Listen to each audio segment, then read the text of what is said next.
Bismillah. Assalamualaikum warahmatullahi wabarakatuh. Alhamdulillah. Alhamdulillah. Wassalatu wassalamu ala rasulillah. Wa ala alihi wa sahbihi wa man tabi'ahum bi ihsan jami'an. Selamat malam. Selamat berjumpa kembali di kajian Mental Health Series yang diselenggarakan oleh Akademi Ihfazi wa Ta'allami Ma'ana yang merujuk pada kitab Al-Wasailul Mufidah lil Hayatis Sa'idah karya Syekh Abdurrahman bin Nasir As-Sa'di rahimahullah bersama dengan pemateri kita Ustadz Lutfi Nur Pratama SSI Hafizahullah. Baik, pada malam hari ini kita melanjutkan kembali kajian kita di episode ke-25 dengan tema trivial. Apa itu trivial? Dalam bahasa Indonesia, trivial memiliki arti remeh, biasa saja, tidak penting atau tidak berharga. Lalu, apa sih hubungan antara tidak berharga ini, trivial ini, dengan mental health? Bagaimana penjelasannya? Langsung saja kita simak materi yang akan disampaikan oleh Ustadz Lutfi kepada beliau. Falyatafaddal mashkura. Bismillahirrahmanirrahim. Assalamualaikum warahmatullahi wabarakatuh. Alhamdulillahirabbil alamin wa bihi nasta'inu ala umur dunya waddin. Wassalatu wassalamu ala rasulil karim nabiyina Muhammad wa ala alihi wa ashabihi ajma'in. Asyhadu an la ilaha illallah wahdahu la syarikalah wa asyhadu anna Muhammadan abduhu wa rasuluh al-mab'uts rahmatan lil alamin. Wa sallallahu wa sallama tasliman katsiran ila yaumiddin amma ba'du. Kaum muslimin wal muslimah, ikhwani wa akhwati fiddin, para pendengar dimanapun antum-antuna berada. Alhamdulillah, tidak ada kata yang patut kita ucapkan pertama kali selain dari bersyukur kepada Allah Subhanahu wa Ta'ala karena seluruh ketaatan-ketaatan yang telah kita lakukan hingga pada malam hari ini. Semoga berkat hidayah dan taufik darinya. Sebagaimana salawat dan salam senantiasa kita haturkan pada Rasulullah Sallallahu Alaihi Wasallam serta keluarga dan para sahabatnya serta orang-orang yang senantiasa istiqamah berada di dalam naungan sunnah beliau hingga akhir zaman nanti. Ikhwani wa akhwati fiddin, kaum muslimin wal muslimah, para pendengar sekalian, alhamdulillah kita lanjutkan kembali pelajaran kita di Mental Health Series, seri kesehatan mental dan perbaikan hati, mengkaji kitab Al-Wasailul Mufidah lil Haya As-Sa'idah, sarana-sarana indah untuk mendapatkan kehidupan yang bahagia, karya Syekh Abdurrahman bin Nasir As-Sa'di rahimahullahu ta'ala. Alhamdulillah, pada pertemuan sebelumnya, hadirin sekalian, kita membahas tentang nobody's perfect. Tidak ada manusia yang sempurna. Yang disebutkan oleh penulis berdasarkan hadis dari Nabi Sallallahu Alaihi Wasallam, sebagaimana yang diriwayatkan oleh Imam Muslim dari sahabat Abu Hurairah radhiyallahu taala anhu. Rasulullah Sallallahu Alaihi Wasallam mengatakan, la yafraq mu'minun mu'minatan. Janganlah seorang mukmin ataupun seorang suami mencela seorang mukminah atau istrinya. In kariha minha khuluqan, seandainya sang suami itu benci akhlaknya istri di satu sisi, radhiya minha khuluqan akhar, maka pasti suami tersebut akan ridho di akhlaknya yang lain. Maka bagi seorang suami tidak ada namanya istri yang sempurna, karena pasti ada sesuatu hal yang mungkin dia tidak sukai dari istrinya. Sebagaimana seorang istri juga tidak boleh dia membenci secara total suaminya, karena boleh jadi mungkin dia benci satu hal tapi di sisi yang lain dia ridho terhadap akhlak-akhlak ataupun sifat dari suaminya. Dan hadis tentang hal tersebut bukan hanya sebatas dengan suami dan istri saja. Ya, Syekh telah menyebutkan ini berkaitan dengan kerabat, sahabat, rekan kerja, dan semisalnya dari orang-orang yang dekat dengan kita, tetangga. Maka boleh jadi kita tidak suka orang yang dekat dengan kita dari satu sisi, tapi boleh jadi kita suka darinya di sisi yang lain. Maka ini namanya nobody's perfect. Tidak ada manusia yang sempurna di muka bumi ini. Dan kita telah jelaskan di pertemuan sebelumnya, sebab-sebab kenapa bisa manusia itu tidak memiliki kesempurnaan. Alhamdulillah kita telah jelaskan detailnya di pertemuan sebelumnya. Sekarang kaum muslimin wal muslimah, pendengar sekalian, kita akan masuk ke pembahasan kita di trivial. Sudah tadi dijelaskan oleh moderator bahwa trivial itu adalah remeh. Ya, trivial itu artinya remeh. Kita masuk ke pembahasan penulis rahimahullah di bagian bawah. Kata penulis, Syekh Abdurrahman bin Nasir As-Sa'di melanjutkan kembali pembahasan beliau. Kata beliau, "Wa man lam yastarshid bihadzal ladzi dzakarahu an-nabiy sallallahu alaihi wasallam."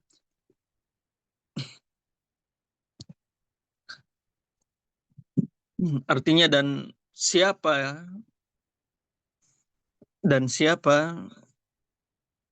yang tidak mengambil petunjuk sebagaimana yang disebutkan oleh Nabi sallallahu alaihi wasallam,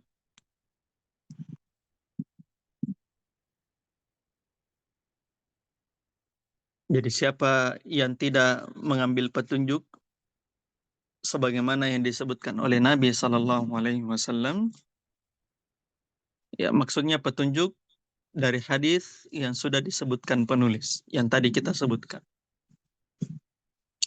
Bal akasal qadiyata, bahkan dia balik perkaranya tersebut,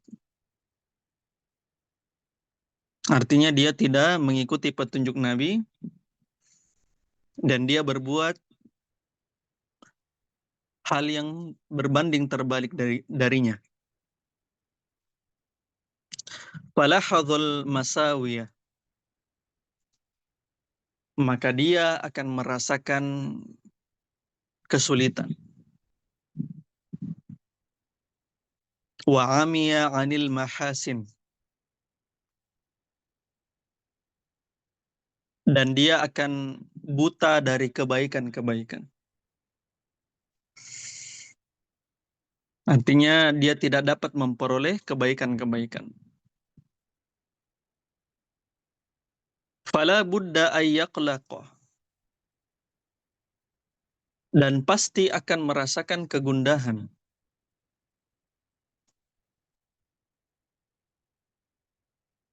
Dan pasti akan merasakan kegundahan. Wala budda ayyatakaddara ma bainahu wa baina man yattasilu bihi minal mahabbah. Dan pasti hubungan dengan orang-orang yang dia cintai di sekitarnya akan semakin mengeruh. Dan pasti hubungan dengan orang-orang yang ia cintai di sekitarnya akan semakin mengeruh. Wa yataqatta'a katsirun minal huquqi allati 'ala kullin minhum al-mahafazatu 'alaiha. Dan banyak hak-hak yang di antara keduanya, banyak hak-hak yang di antara keduanya yang seharusnya dijaga namun akhirnya terputus. Namun akhirnya terputus. Nah, ini yang disebutkan oleh penulis. Kalau seseorang tidak mengambil wejangan dari Nabi, yaitu la yafruk mu'minun mu'minatan. Jangan dia melaknat dan membenci total seseorang dengan orang lain. Nah, kata penulis, siapa yang tidak mengambil petunjuk ini, ya, dia melakukan hal sebaliknya, dia menghina, dia melaknat, suami melaknat istrinya karena tidak tahu masak, istri melaknat suaminya karena tidak tahu membersihkan, dia laknat secara total. Maka apa kata penulis? Maka pasti akan dia dapatkan kesulitan. Pasti. Akan dia dapatkan keburukan. Kemudian kebaikan-kebaikan akan hilang darinya. Pasti akan hilang darinya. Bagaimana kebaikan mau hilang darinya? Ya, bagaimana kebaikan mau tetap terjaga kalau dia anggap semua orang di dekatnya harus sempurna. Sedangkan dia sendiri tidak sempurna. Maka tidak akan mungkin dia mendapatkan kebaikan-kebaikan kalau tidak dia sadar hal tersebut. Sampai kata penulis, fala budda ayyaqalaqah. Maka pasti dia akan gusar. Pasti dia akan gundah gulana. Pasti. Karena dia lihat semua orang-orang di sekitarnya banyak semua kurangnya. Dan dia merasa cuma dia sendiri yang sempurna.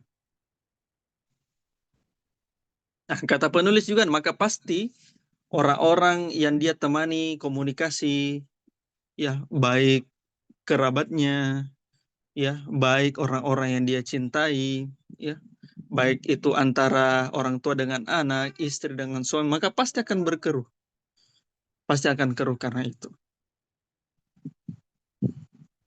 Nah, dan akhirnya kata penulis, akhirnya hak-hak yang harusnya dijaga, maka akhirnya terputus. Ini efek ketika seseorang tidak mengambil nasihat dan wasiat dari Nabi Shallallahu Alaihi Wasallam. Kemudian kita masuk lagi ke pembahasan berikutnya, kata penulis, dan ini pembahasan kita pada malam hari ini. Kata penulis, wa katsirum minan nas, dan banyak di antara manusia. Bukan sedikit ya, banyak. Banyak di antara manusia. Zawil himamil aliyah. Mereka itu punya, ya, ambisi yang sangat tinggi. Punya, ya, gairah yang sangat tinggi. Yuwattinuna anfusahum indal wuqu'il kawarithi wal muzji'ati ala sabri wal tuma'nina. Orang-orang ini, ya, mereka bisa kokoh, mereka bisa sabar, mereka bisa tegar tatkala dilanda dengan musibah-musibah yang besar. Ya. Al-kawarith itu artinya musibah-musibah, ya. Mereka bisa kokoh. Banyak di antara manusia, kata penulis, dia punya kekokohan besar tatkala musibah-musibah besar melanda. Dan mereka bisa sabar dan tumaknina. Walakin, akan tetapi. Nah, di sini masalahnya orang ini.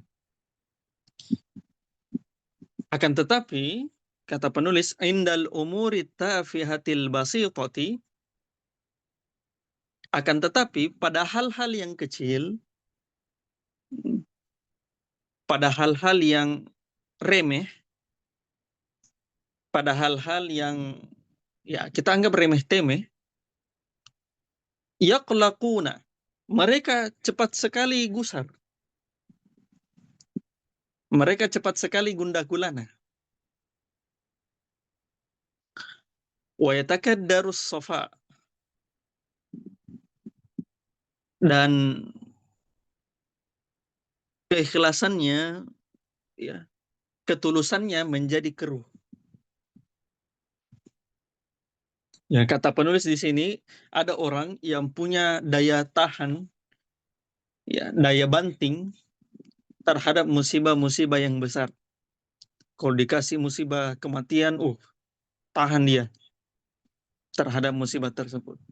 Tapi ketika dikasih urusan remeh-temeh, ya, dikasih ujian-ujian yang kecil-kecil, cepat sekali menangis, cepat sekali gusar, cepat sekali gundah gulana. Kemudian wasababu fi hadza, kata penulis, sebab terjadinya hal tersebut,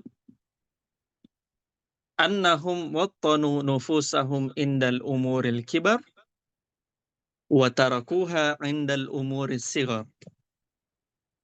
Ya, kenapa bisa terjadi hal tersebut? Karena kata penulis, orang-orang ini mereka kokohkan jiwanya untuk masalah-masalah besar. Kalau untuk masalah besar, mereka jago. Ya, masalah krisis ekonomi mereka, ya, tahan banting. Masalah kehilangan pekerjaan mereka tahan banting. Tapi akan tetapi mereka tidak bisa kokohkan jiwanya. Mereka tidak kokohkan jiwanya untuk urusan-urusan kecil.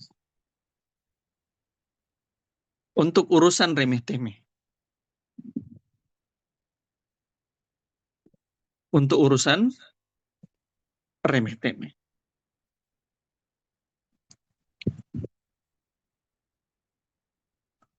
Fadarrabtum. Fadarrathum. Wa atharat fi rahatihim. Maka perkara-perkara remeh tersebut membahayakan mereka. Dan perkara remeh tersebut mempengaruhi kebahagiaan mereka.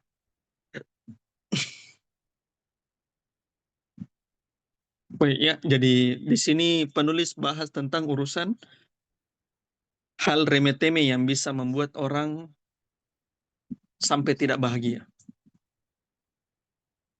Maka kesimpulannya yang disebutkan penulis, falhazimu yuwattinu nafsahu 'alal umuril qalilah wal kabirah. Maka orang yang teguh jiwanya, orang yang hebat jiwanya, orang yang kokoh adalah orang yang bisa menguatkan jiwanya, baik untuk urusan-urusan kecil ataupun urusan-urusan besar. Nah, ini kesimpulan yang sangat indah. Nah, orang yang kokoh, orang yang hebat, ya, bukan cuma masalah-masalah besar saja dia siap. Bahkan untuk urusan-urusan kecil, dia siap. Dia siap. Maka di sini kata penulis terakhir, wa yas'alullaha al-i'anata 'alaiha. Lalu ia meminta tolong kepada Allah di atas perkara tersebut, untuk diberikan pertolongan di atas hal tersebut. Wa alla yakilahu ila nafsihi tarfata 'ainin. Dan ia tidak mewakilkan masalah tersebut kepada dirinya meski sekejap mata. Ini terambil dari hadis Nabi, ya, atau doa di zikir pagi dan petangnya. Fala takilni ila nafsi tarfata ainin. Janganlah kamu wakilkan masalahku kepadaku, ya Allah, meskipun sekejap mata. Fa'inda dzalika yashulu alaihi as-saghir, maka dengan hal tersebut hal-hal kecil akan dimudahkan untuknya. Maka dengan hal tersebut hal-hal kecil akan dimudahkan untuknya. Kama sahula alaihil kabir, sebagaimana perkara besar dimudahkan juga. Wa yabqa mutmainnun nafsi sakinul qalbi mustarihan. Sehingga yang tersisa adalah jiwa yang tenang. Sehingga yang tersisa adalah jiwa yang tenang, hati yang sakinah, dan hati yang lega. Dan hati yang lega. Maka ikhwani wa akhwati fiddin, kaum muslimin wal muslimah, pendengar sekalian, ini merupakan pembahasan penulis yang akan kita bahas pada malam hari ini, yaitu trivial, perkara-perkara sepele, perkara-perkara remeh. Ya, pertanyaannya sebelum kita masuk ke pembahasan kita, ya, poin-poin pembahasan kita, kira-kira ikhwan wa akhwat, pernah tidak antum atau antunna pernah merasakan ada hal-hal yang nampaknya sepele tapi mengganggu pikiran? Pernah atau tidak ikhwan akhwat? Coba dijawab. Pernah atau tidak? Pernah. Pernah. Misalnya apa misalnya? Coba ditulis. Seperti apa itu? Sering. Ada bilang sering. Coba seperti apa? Seperti apa perkara-perkara yang remeh, ya kita anggap ya cuma perkara biasa saja, tapi kadang-kadang mengganggu pikiran kita. Apa misal? Coba ditulis. Perkara anak susah dibilangi. Ya. Ada lagi? Ada lagi?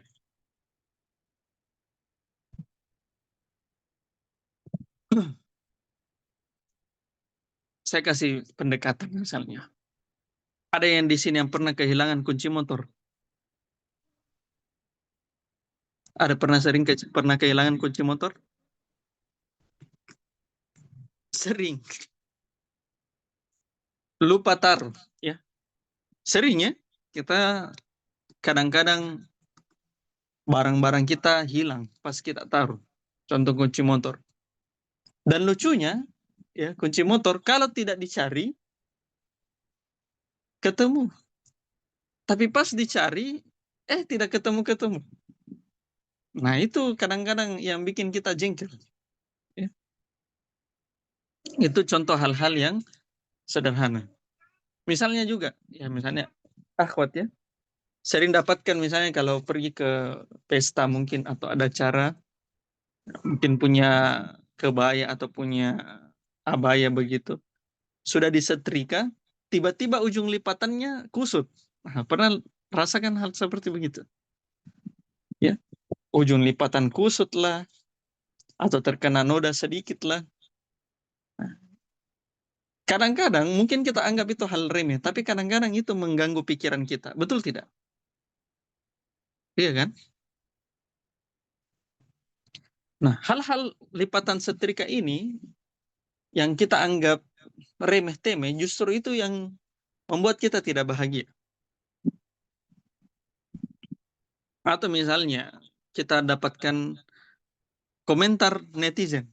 Ada yang sering mendapatkan cibiran netizen. Ya, mungkin kalau teman-teman yang selebgram, ya, teman-teman yang punya followers yang banyak, ya mungkin komentar-komentar netizen itu bikin kita gedek, ya, bikin kita sakit hati. Dan inilah ikhwani wa akhwati fiddin yang kita sebut dengan nama trivial matter. Ya. Trivial matter. Perkara-perkara remeh. Dan ini pembahasan dari Syekh As-Sa'di, ulama kita. Jadi beliau memandang hal ini sangat penting. Ya, bahwasanya kata beliau banyak di antara orang siap untuk menghadapi hal-hal yang besar. Ya, kehilangan pekerjaan, kehilangan harta, kehilangan jiwa yang dia sayangi. Tapi urusan masalah lipat baju, ada lipatannya yang jelek, ngomel-ngomel luar biasa. Ya, ngomel-ngomel luar biasa. Atau urusan misalnya ada suami mau berangkat kerja, ya, dia tanya istrinya, bilang, sayang, kamu simpan di mana ini? Oh, saya enggak tahu. Loh, katanya kamu simpan di sini barang saya. Oh, enggak tahu, saya enggak cuci-cuci. Akhirnya gara-gara perkara barang tersebut yang tidak ditahu di mana simpan, bertengkar. Ini relate ya sama kehidupan kita sehari-hari. Oleh karenanya hadirin sekalian, inilah yang menjadi pembahasan kita tentang hal-hal sepele. Oleh karenanya kita akan membahas pembahasan pertama kita terkait dengan hal ini. Pembahasan pertama adalah kita akan kenal dulu jenis stresor. Jenis stresor. Stresor itu, ikhwan wa akhwat, adalah pemicu stres di dalam kehidupan.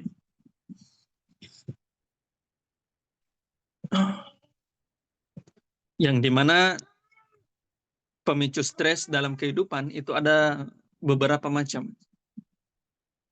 Ya, ada beberapa macam berdasarkan pembagiannya. Nah, berdasarkan dampaknya, berdasarkan efek yang ditimbulkan, stresor itu terbagi jadi dua. Stresor terbagi menjadi dua. Yang pertama adalah stresor mayor, dan yang kedua adalah stresor minor. Yang pertama apa tadi? Mayor. Stresor mayor. Stresor mayor. Yang kedua? Stresor minor. Stresor minor. Yang pertama, apa itu stresor mayor? Stresor mayor itu adalah sumber stres yang berupa peristiwa-peristiwa besar. Peristiwa-peristiwa besar. Yang dimana peristiwa ini, ya, stresor mayor ini jarang terjadi. Jarang terjadi. Tapi dampaknya luar biasa terhadap hidup. Dampaknya luar biasa terhadap hidup. Itu merupakan stresor mayor. Contoh dari stresor mayor, misalnya ada orang tua kita meninggal. Kalau ada seorang anak alami itu termasuk dampaknya cukup besar bagi seorang anak.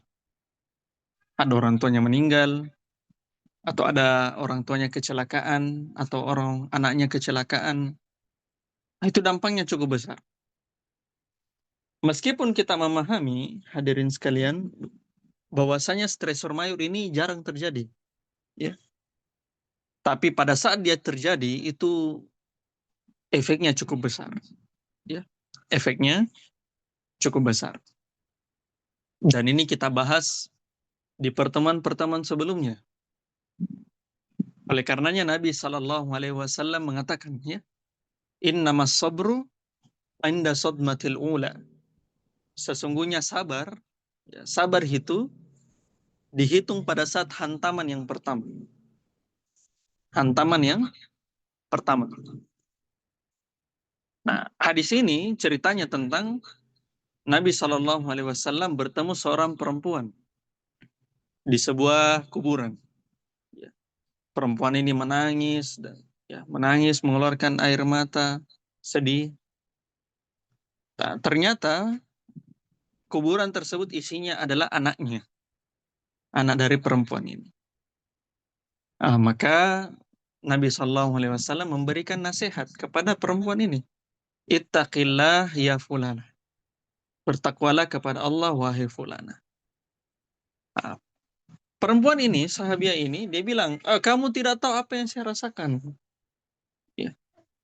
Jadi sahabiah ini tidak tahu kalau yang sedang ceramahi dia adalah Nabi SAW.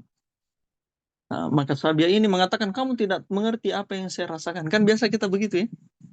Ketika kita terkena musibah, kita dinasihati, oh kamu enak cuma ngomong, kamu enak cuma bicara, sabar, sayang alami. Gitu. Akhirnya ketika Nabi SAW berlalu, perempuan ini ditanya sama sahabat yang lain, yang tengah ini kamu cerita itu Nabi SAW. Akhirnya kaget perempuan ini. Akhirnya perempuan ini kemudian bertemu dengan Nabi SAW untuk minta maaf terhadap hal tersebut. Sehingga kata Nabi SAW, innamas sabru inda sodmatil ula. Sesungguhnya kesabaran ada di hantaman pertama. Ya, kalau di hantaman pertama orang bisa tahan di situ, itu namanya sabar. Nah, bukan kesabaran itu 2 hari, 3 hari, hari pertama ngomel-ngomel, hari kedua ngomel-ngomel, hari ketiga ngomel-ngomel, hari keempat baru dia bilang saya sabar. Nah, itu bukan sabar. Tapi kata Nabi, inda sodmatil ula, pas di hantaman pertama kena musibah, disitulah yang disebut dengan nama sabar. Jadi sabar itu bukan 4 hari kemudian baru dia sabar, bukan. Maka ini stresor yang besar. Stresor apa namanya? Ikhwan, akhwat? Stresor mayor. Stresor mayor. Yang kedua adalah stresor minor. Dan disebut juga stresor minor dengan nama daily hassles. Daily hassles. Saya tulis ya. Daily hassles. Daily hassles itu maksudnya gangguan sehari-hari. Ya. Di gangguan sehari-hari. Contohnya misalnya mati listrik. Ya, pasti kalau kita terbiasa dengan listrik, pasti kita akan merasakan stres. Kenapa tidak ada listrik? Ya. Kenapa tidak ada listrik? Tugas kuliah yang menumpuk. Besok tugas, besok tugas, besok tugas. Anak pernah waktu masih SMA ya, mata kuliah atau mata pelajaran 4, ya 4 mata pelajaran, tapi tugasnya 5, Muhammad Rasulullah. Jadi 5 tugas, 4 mata pelajaran. Itu stresnya minta ampun. Nah, ini stres-stres yang kita hadapi dalam sehari-hari. Nah, pembahasan kita pada malam hari ini, kita akan fokus ke stresor minor. Kita akan fokus ke stresor minor. Bagaimana karakteristik dari stresor minor ini, ikhwan wa akhwat? Yang pertama, karakter yang pertamanya itu durasinya singkat. Tidak panjang durasinya. Contoh tadi yang saya katakan ya, kunci motor hilang, sebentar sekali durasinya. Yang kedua misalnya baju kusut, atau yang ketiga cuaca panas, biasanya tidak berlangsung lama stresor ini. Kemudian yang kedua, stresor minor itu dampaknya kecil. Dampaknya tidak meluas. Kadang-kadang hanya mempengaruhi korbannya saja. Kadang-kadang mempengaruhi korbannya saja. Atau yang paling luas mempengaruhi orang-orang yang ada di dekatnya. Ya. Misalnya bajunya disetrika jelek oleh istrinya, ya, atau suaminya yang menyetrika. Nah, terus si istrinya komentar, kenapa bisa begini, gini, gini. Nah, akhirnya stresor tersebut muncul hanya seputar mereka-mereka saja.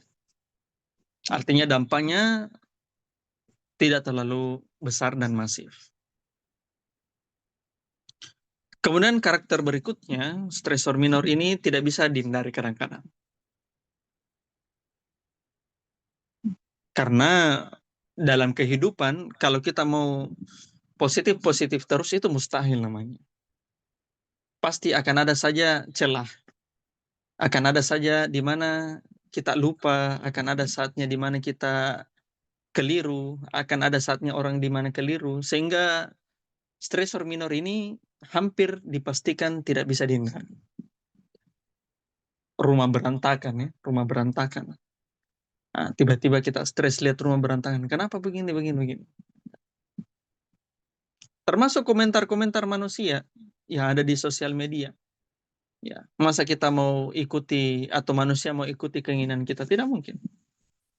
Kata Imam Asy-Syafi'i, ya, ridhon nas ghayatun la tudrak. Ridho manusia adalah tujuan yang tidak mungkin tercapai. Kalau Anda mau mengatakan komentar manusia positif semua, berarti Anda orang gila. Kalau Anda mau mengatakan Anda akan terus di-like dengan orang, tidak di-dislike, berarti Anda orang gila. Anda orang gila. Misalnya saja sederhananya YouTube, ya. YouTube ada like dan ada dislike. Ada tombol suka dan ada tombol dislike, tidak suka. Nah, dulu dislike-nya ditampilkan, sekarang setahu saya tidak ditampilkan, ya, dislike-nya. Tapi begitu manusia. Komentar manusia itu adalah mustahil kalau Anda mau satukan di satu komentar yang sama. Maka ini karakter-karakter dari stresor minor. Kemudian pembahasan kita yang kedua. Pembahasan kita yang kedua adalah bagaimana stresor minor ini bisa mempengaruhi pikiran. Bagaimana stresor minor ini bisa mempengaruhi mental kita.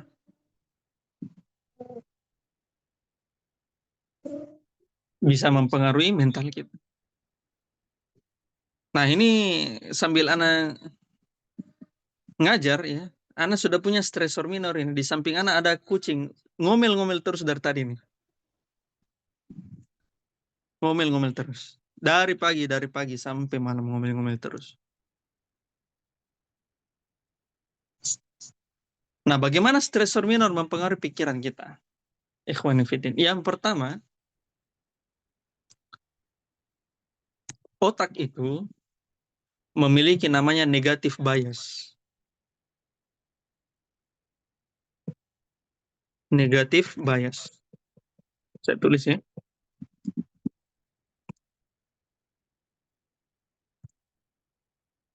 Nah, di sini ada ikhwan, ya, barusan hari ini di dom saya mati listrik dari pagi sampai sore, total 8 jam padam.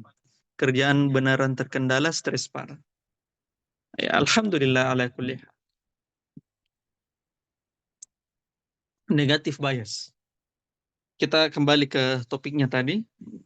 Kenapa bisa mempengaruhi pikiran kita, ikhwani fiddin, stres minor ini? Karena otak itu ada namanya negative bias atau bias negatif. Maksudnya apa? Maksudnya adalah otak hanya memfokuskan dirinya pada hal-hal yang negatif-negatif saja. Otak kita itu bekerja dengan cara menyukai hal-hal yang negatif ketimbang hal-hal yang positif.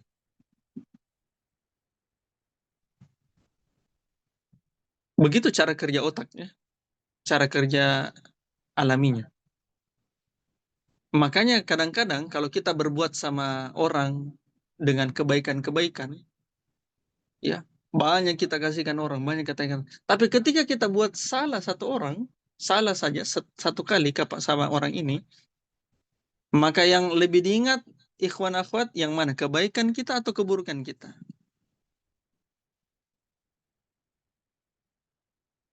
Kebaikan atau keburukan? Keburukan. Keburukan. Keburukan. Ya, kalau kita bilang 100 kebaikan tertutupi atau mengalahkan satu keburukan, satu kesalahan. Nah, begitulah kenapa bisa stresor ini mempengaruhi kita. Misalnya hidup kita anteng-anteng, enak sekali dalam satu hari. Tiba-tiba gara-gara kita kejedot pintu misalnya, satu hari yang indah tersebut tertutupi hanya gara-gara kita kejedot pintu. Maka kadang-kadang fokus kita itu hanya ke kesalahan-kesalahan. Fokus kita hanya ke kekurangan-kekurangan. Karena begitu cara kerja otak manusia. Cara kerja otak manusia begitu. Sehingga itulah yang harus kita perhatikan baik-baik. Bagaimana kita mengontrol otak kita ini. Itu yang pertama. Kemudian yang kedua adalah bagaimana dia mempengaruhi pikiran adalah akumulasi. Akumulasi stresor. Kalau satu stresor, ikhwan wa akhwati fiddin, maka kadang-kadang itu tidak mempengaruhi pikiran kita. Tidak mempengaruhi aktivitas kita kalau satu stresor. Tapi ketika dia diakumulasikan, satu stresor bertambah, kemudian bertambah lagi, kemudian bertambah lagi, maka ini yang jadi masalah. Ibaratnya satu wadah, kalau cuma satu tetes air,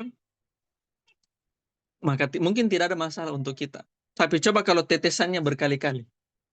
Apa efeknya? Wadah yang ditetesi air berkali-kali, maka menjadikan apa? Wadahnya menjadi apa?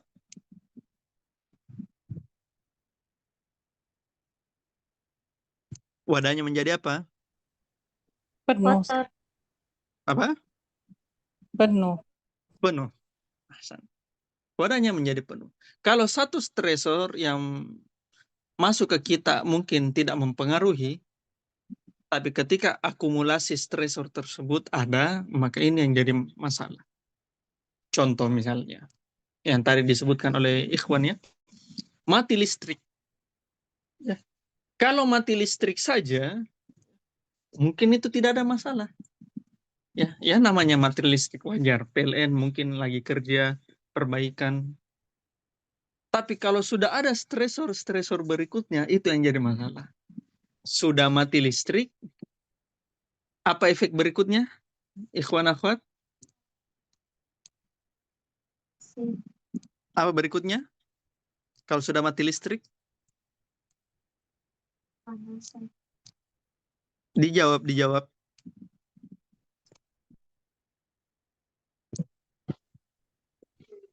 Kesulitan. Apa?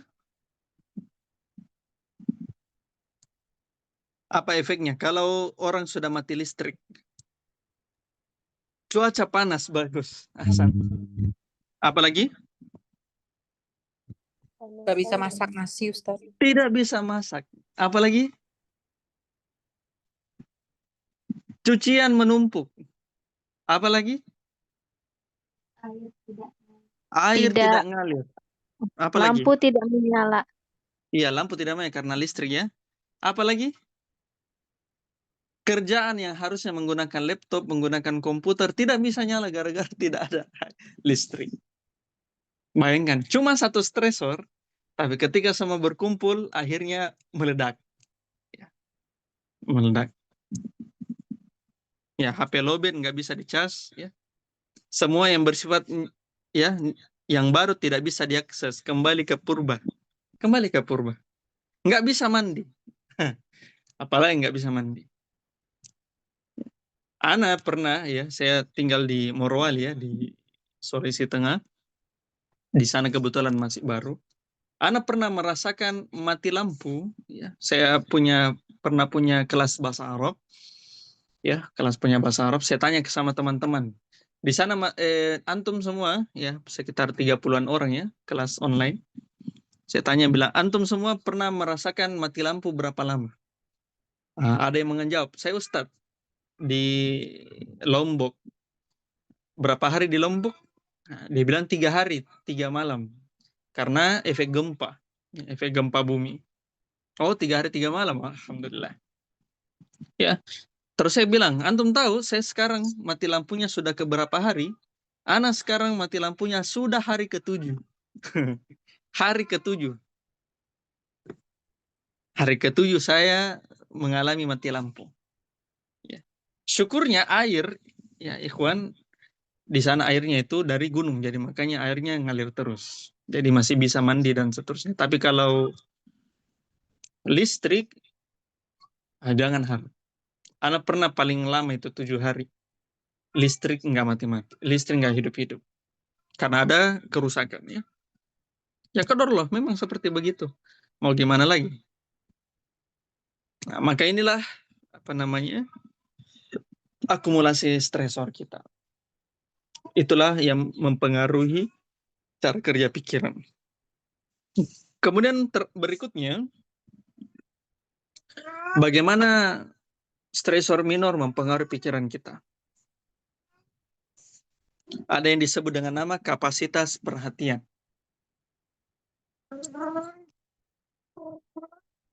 Ada disebut dengan nama kapasitas perhatian atau dalam bahasa Inggrisnya mental capacity.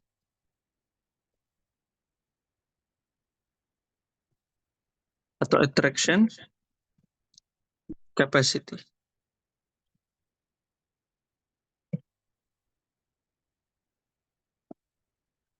Apa yang dimaksud dengan attraction capacity atau kapasitas perhatian?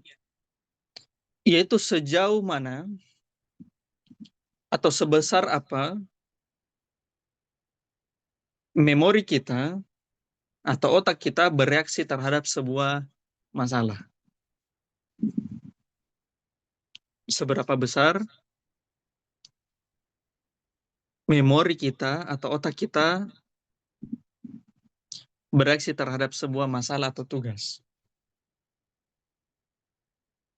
Ikhwani fiddin wa akhwati fiddin, memori kita itu di otak itu seperti RAM di komputer. Ya, RAM. Untuk tahu RAM di HP di komputer kepanjangannya random access memory. Kalau RAM di HP Ana itu 8 GB. Ya, 8 GB. Artinya HP Ana bisa mengakses aplikasi, ya, bisa mengakses aplikasi yang dimana batas maksimal aksesnya itu sebesar 8 GB. Jadi kita buka kita buka YouTube, kita buka WA, kita buka Instagram, kita buka Telegram, kita buka macam-macam sampai 8 GB. Kita misalnya ada orang punya game ya, mungkin game yang lebih berat, batasnya sampai 8 GB. Nah, otak kita juga seperti begitu. Ada batasnya.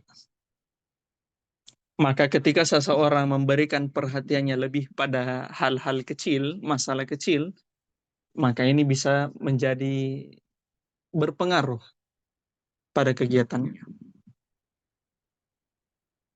Kalau kemampuannya untuk bisa mengakses semua masalah atau menghandle semua masalah bersamaan, otomatis kemampuan kapasitas perhatiannya lebih besar. Tapi ketika kemampuannya lebih rendah, maka dia tidak boleh diberikan akses terlalu besar. Maka ini yang jadi pembahasan kita. Maka seseorang ketika dia fokus pada sesuatu, pada saat stresor minor ini datang, sedangkan kapasitas perhatiannya sudah limit, ya, maka ini yang menjadi berbahaya. Dan itu bisa mempengaruhi berpikirnya dan produktivitasnya. Maka ini hal yang harus kita perhatikan. Kemudian pembahasan kita yang terakhir.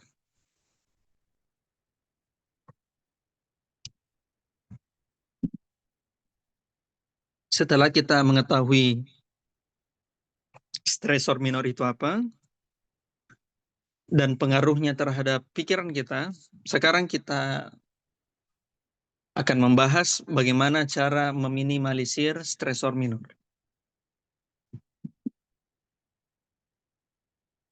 Bagaimana cara meminimalisir stresor minor. Kita sudah bahas ya, ikhwani wa akhwati fiddin, bahwasanya stresor minor itu hampir pasti tidak bisa dihindari. Artinya setiap hari kita akan dihadapkan oleh stresor minor.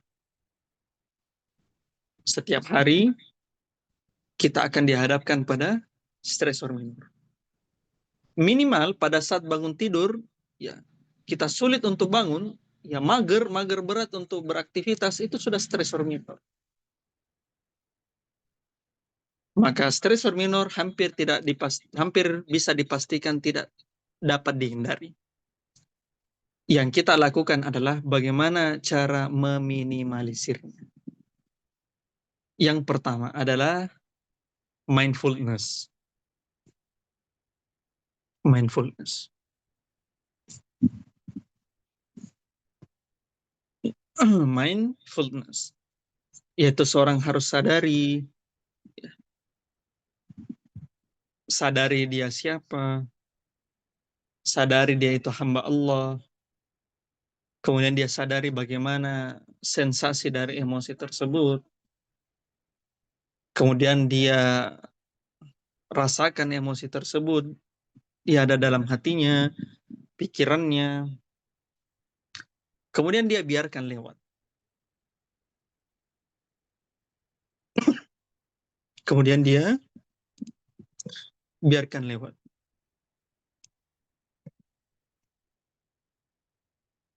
Maka mindfulness mengajarkan kita supaya sadar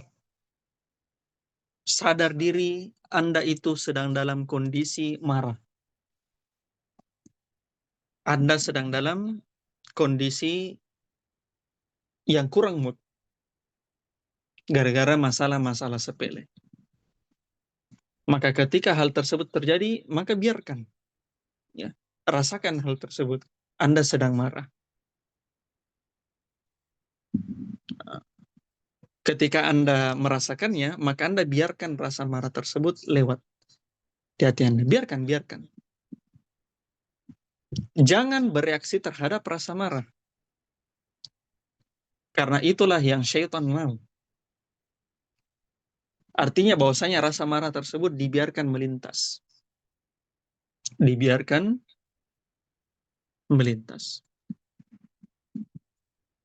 Ada hadis dari Nabi SAW, saya kutip di chatnya, berkaitan dengan emosi dan kemarahan, sebagaimana yang diriwayatkan oleh Imam Bukhari dan Muslim dari sahabat Abu Hurairah radhiyallahu taala anhu. Kata Nabi SAW, laisa syadidu bisur'ah. Orang yang kuat adalah bukan orang yang sur'ah. Ya. Sur'ah itu artinya adalah orang yang banyak memenangkan pergulatan, jago gulat. Antum tahu gulat kan? Yang apa namanya? Dia banting sana, banting kiri, banting kanan. Jadi pertandingan gulat itu dalam Islam itu diperbolehkan. Karena dia tidak mengarah ke bagian-bagian vital, dia hanya berfungsi untuk menjatuhkan. Maka kata Nabi, laisa syadid bisur'ah. Orang yang kuat bukan orang yang banyak memenangkan pertandingan-pertandingan gulat. Artinya banyak berkelahi lah, kita katakan. Kata Nabi, bukan orang yang kuat, ada orang yang banyak berkelahi dan menang. Innama syadidul ladzi yamliku nafsahu indal ghadab. Tapi kata Nabi, orang yang kuat, orang yang kokoh, ya syadid itu artinya keras. Orang yang kokoh adalah orang yang bisa menguasai dirinya tatkala marah. Ini luar biasa dari Nabi. Maksudnya manusia kadang-kadang menganggap bahwasanya orang kuat itu adalah dia bisa jatuhkan lawan, tidak ada bisa yang mengalahkannya di ring, tidak ada yang bisa menjatuhkannya di gulat. Manusia kadang-kadang berpikir seperti begitu, tapi coba dia menahan emosinya meskipun sedikit, bisa atau tidak? Kadang-kadang menahan emosi lebih sulit ketimbang menjatuhkan lawan. Bahkan kadang-kadang sulit sekali. Maka ini teknik mindfulness dari Nabi. Maka pahami emosinya.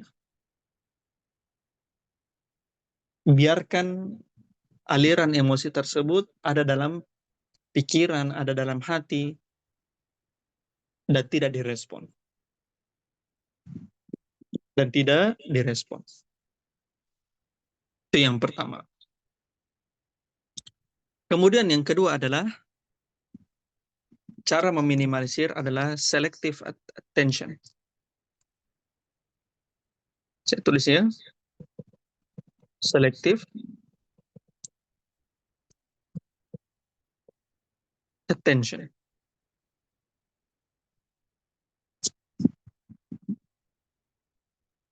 Artinya perhatian yang terseleksi. Perhatian yang terseleksi. Maksudnya apa? Maksudnya adalah ketika Anda mengerjakan sesuatu dan itu menjadi fokus perhatian Anda, maka jangan biarkan distraksi-distraksi mengganggu ketika Anda belajar atau ketika Anda melakukan hal itu.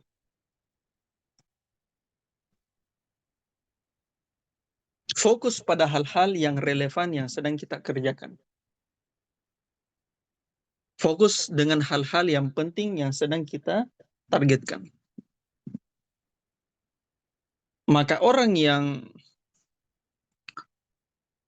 dia fokus pada stresor minor, fokus dengan komentar-komentar orang, cibiran netizen, maka kemungkinannya ada dua.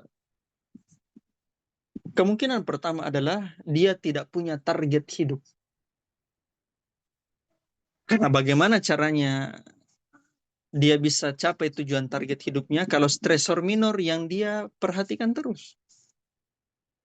Stresor minor yang jadi pusat kepusingannya tiap hari. Itu yang pertama. Kemungkinan yang pertama dia tidak punya target hidup. Tidak ada hal yang penting yang dia kerjakan pada hari itu. Atau kemungkinan yang kedua adalah ya, goalnya itu ada tapi tidak pernah tercapai-capai. Tidak pernah tercapai. Tidak pernah berhasil. Maka ini hal yang penting yang harus kita perhatikan. Maka orang yang berhasil adalah yang bisa menyingkirkan stresor-stresor minor itu dalam kehidupannya. Artinya dia anggap bahwasanya stresor minor ini akan berlalu. Stresor ini akan berlalu. Stresor minor ini akan berlalu. Ya. Kunci yang dia kehilangan ya akan berlalu. Entah dia membeli kunci baru, entah dia duplikat, atau entah bahkan dibelikan motor baru sekalian. Bisa jadi. Atau dia menganggap bahwasanya mati listrik ini tidak selamanya. Ya, paling 1 hari, 2 hari. Tidak selama-lamanya.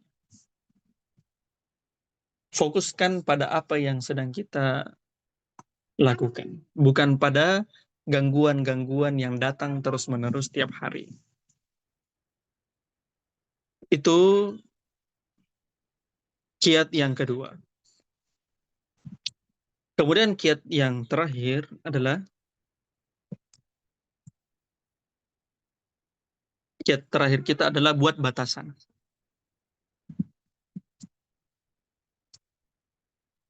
Buat batasan. Buat batasan kita dengan dunia luar. Buat batasan kita dengan berita-berita. Buat batasan kita dengan komentar-komentar negatif. Yang dimana notifikasi, berita-berita, komentar-komentar negatif itu kadang-kadang membuat stresor pada diri kita. Kadang-kadang membuat stresor pada diri kita. Oleh karenanya Nabi SAW pernah ada seseorang yang datang kepada beliau. Kata orang ini, "Ausini, wahai Rasulullah, tolong wasiati saya." Nabi SAW ketika beliau mewasiatkan sebuah wasiat kepada orang, maka beliau memperhatikan karakter orang tersebut. Setiap wasiat yang diberikan Nabi kepada orang-orang yang dia wasiati, beliau paham psikologis yang dibutuhkan oleh orang yang minta nasihat itu. Maka karena Nabi SAW melihat orang atau sahabat ini rada emosional, maka kata Nabi SAW, la taghdab, jangan marah. Terus tidak puas laki-laki ini, minta lagi wasiat. Ausini, wahai Rasulullah, berikan saya wasiat. Kata Nabi, dia ulangi lagi wasiatnya, la taghdab. Tidak puas lagi, orang ini mengatakan lagi, ausini, wahai Rasulullah, wasiatkan saya. Kata Nabi SAW, la taghdab.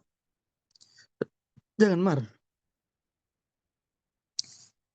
Maka dibahas oleh para ulama, yang dimaksud dengan la taghdab, jangan marah, kata para ulama adalah janganlah mendekati sebab-sebab yang membuat Anda marah. Itu maksudnya la taghdab. Jauhilah sebab-sebab yang membuat Anda bad mood. Kalau Anda tipe orang yang emosional, terus Anda dengan secara sengaja mendekati orang tersebut, ya, karena Anda secara sengaja mendekati sebab tersebut, maka Anda sendiri yang cari gara-gara. Maka ini mana dari hadis Nabi Sallallahu Alaihi Wasallam. Mana pertama la taghdab. Kemudian makna yang kedua dari la taghdab adalah seandainya Anda marah, ya, ini adalah makna keduanya. Seandainya Anda marah, maka Anda cari sebab-sebab yang bisa menurunkan kemarahan Anda.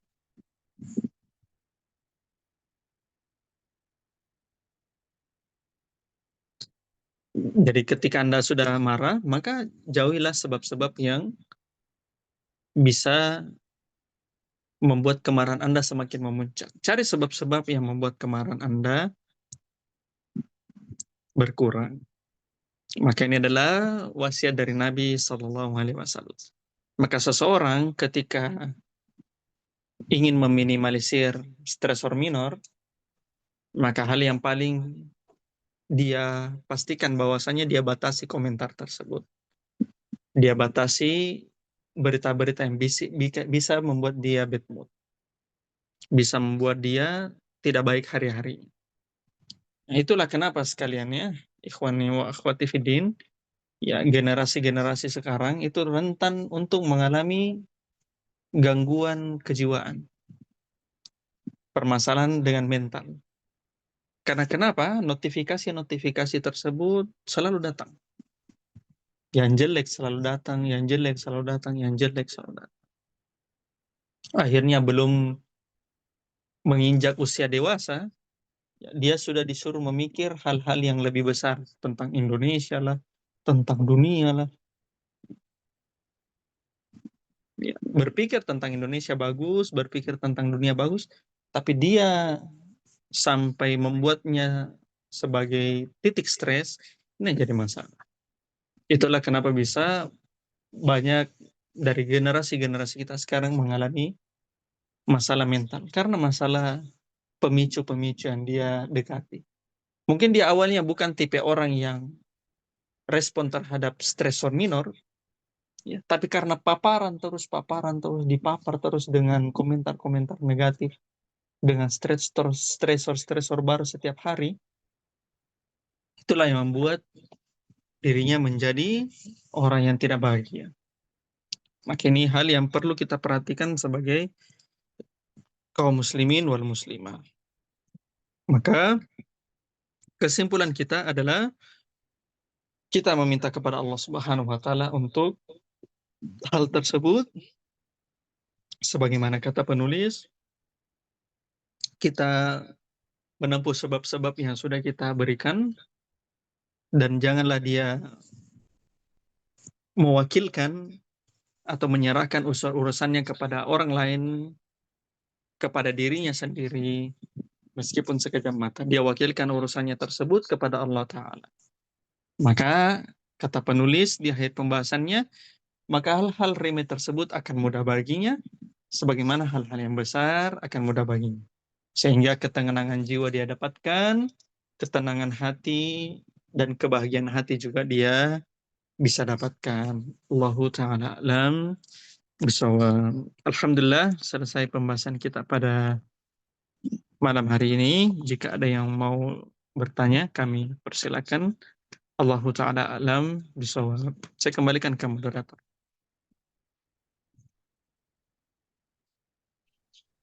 Silakan teman-teman kalau ada yang mau bertanya, angkat tangannya atau langsung dibuka mikrofonnya.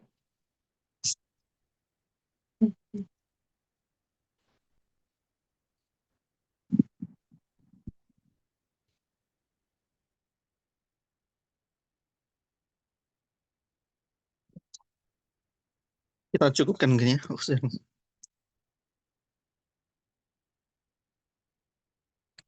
Konferensi stres minor. Ya nanti disampaikan atau nanti ditanya ke teman-teman yang lainnya kalau terluput. Kita cukupkan saja.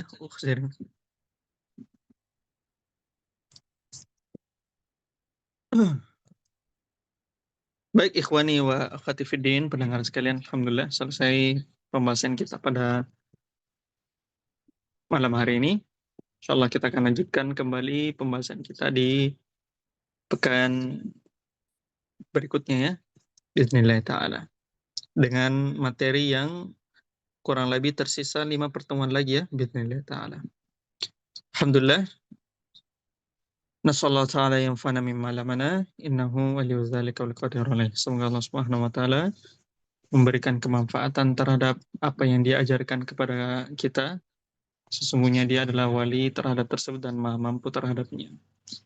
Kita tutup dengan mengucapkan doa kafaratul majlis. Subhanakallahumma bihamdik, asyhadu an la ilaha illa anta, astaghfiruka wa atubu ilaik. Walhamdulillahirabbil alamin. Assalamualaikum warahmatullahi wabarakatuh. Waalaikumsalam warahmatullahi wabarakatuh. Waalaikumsalam warahmatullahi wabarakatuh. Waalaikumsalam. Syukran lakum ya Ustaz. Ahsanallahu ilaikum wa jazakumullah khairan. Jazakumullahu khair. Baik, berakhir sudah kajian kita pada malam hari ini. Semoga pembahasan trivial ini bisa kita aplikasikan untuk meminimalisirkan stresor minor dalam kehidupan kita. Demikian kajian kita pada malam hari ini. Terima kasih atas perhatian ikhwas semua. Jazakumullahu khairan.